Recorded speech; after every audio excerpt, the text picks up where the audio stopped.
All right, so like I said last night, I'm going to try to keep this short. There's three main points I want to go over, and along with those points, there will be three snapshots of the game, and next to it, a diagram of kind of a bird's eye view of what the field looks like to help paint the picture of how we could have improved that certain situation in the match. Okay? How do I change slides? There we go. So, snapshot number one. What do we have here? We are in possession. We know that. This came off a throw from Shields to Olivia's feet, and by the shape of Corry's attack, we had an by the shape of Corry's defending, sorry, we had an opportunity to change the point of attack. All right. I know I cropped out a few players, but this was their defensive structure. Not too bad. They were defending in a 4-4-2 most of the time. Other times they were just kind of running around like crazy, just trying to pressure the ball. So if you look at this picture right now, there's two main problems.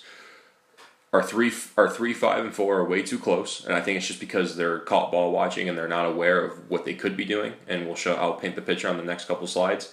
And 2, this is getting nitpicky.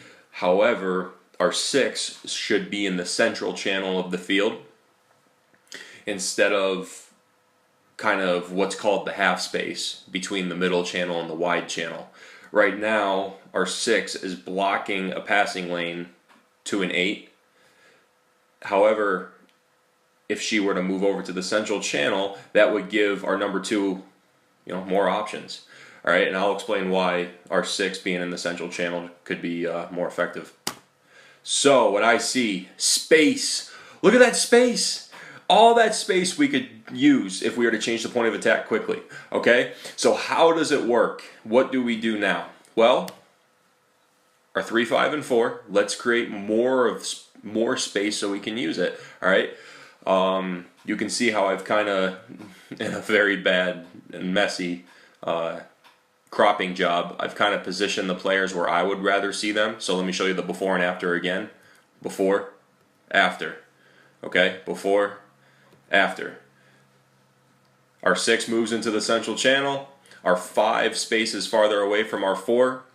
And our 3 is very, very wide. We don't need you tucked in next to our center backs. Get wide. So if we're able to link up with our 6, we could change the point of attack and do some damage on the other side of the field. Okay? If a team is compact, like in this snapshot Corry was, that's fine. We just change the point of attack and try it on the other side. All right, snapshot 2. What do we have here? Our 6 is on the ball. The shape of our 5, 4, and 2, it's not bad, but it could be better. Okay? The big thing here is that we missed an opportunity to break lines. Okay? So if you look, our number 10 kind of caught ball watching right now. What could we have done in this situation is take advantage of that open space right there. And how? Well, it says it right in the description. Our 10 could backpedal into that space, turn, and then we could create an attack on goal with runs from the 11, 9, and 7. In this case, it would probably create something with the 9 or the 7. So what else? Our 2 needs to be wider. I get it. I can see the body shape. You're working on getting out wide. However, if you get out there just a tad bit quicker and our 6 is able to zip it to our 10 who's backpedaled into that space, you can release. And then we become more effective in our attack, and I'll explain how. So if that were to happen, okay, we're able to break it to our 10. Our 2 releases forward, and then you can see she's not in the actual game picture, but she's in the diagram picture. Our number 7 would cut into a different channel, and that would leave our number 2 to run straight. So if our 7's run is defended well and our 9's run is defended well, we could just either A, shoot the ball with our number 10, or B, our 2 is making a darting run out wide, play the number 2, and then we have a cross into the box. That's what Barcelona does. Okay, when they're able to break lines centrally to their number 8 and number 10, their 11 and 7 tuck in, and that means their 3 and 2 get wide, and they are another option to help cross the ball. Okay, so here's how we could have improved that picture. Instead of ball watching, we can take advantage of the space around us, put ourselves in a better starting position, and we're more effective to create a scoring opportunity. Last snapshot of the game, okay, and this one, same idea. It mainly deals with the 8-10 and the front three, I believe. So 6 is on the ball. In the actual film of the game, it's hard to see. It's kind of hard to tell what happens in one frame. But what happens here is our 6 drives forward with the ball. Our 8 and our 10, instead of continuing the back pedal because we're driving the ball forward, they stop. And all of a sudden, our central midfielders are no longer a passing option. So what ends up happening in this picture is that our 6 recognizes 11 is making a run, plays the ball into the 11 who's on the left side. The 11's on the left, 7's on the right. It's too heavy and we end up losing possession. So what could we do to improve this? Take advantage of those spaces. Okay? As our 6 is continuing to drive the ball forward, 8 and 10, keep backpedaling.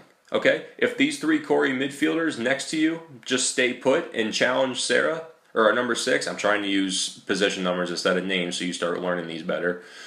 If those 3 Corry midfielders step to apply pressure to our 6, perfect. You backpedal into the space and we can create something. Okay, so what would it look like?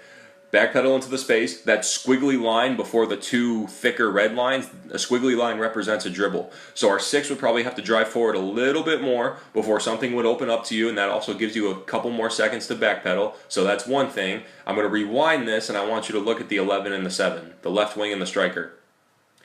Not so great starting positions, right? We've been talking with our 9 lately about being in the opposite channel of the field, vertical channel. Right now, she's in the same channel. Where could she be more effective? Over in an opposite channel, okay? Because look at that space right down the middle of the field. If we were to play a long driven ball to her, she's in. All right, and our 11, the offsides line is further. You can extend yourself a little more. Maybe it could look like that instead. Okay, so I believe that's it. Oh, and it just shows you, here's an example. If we had a better starting position with our 9, we could drive something long.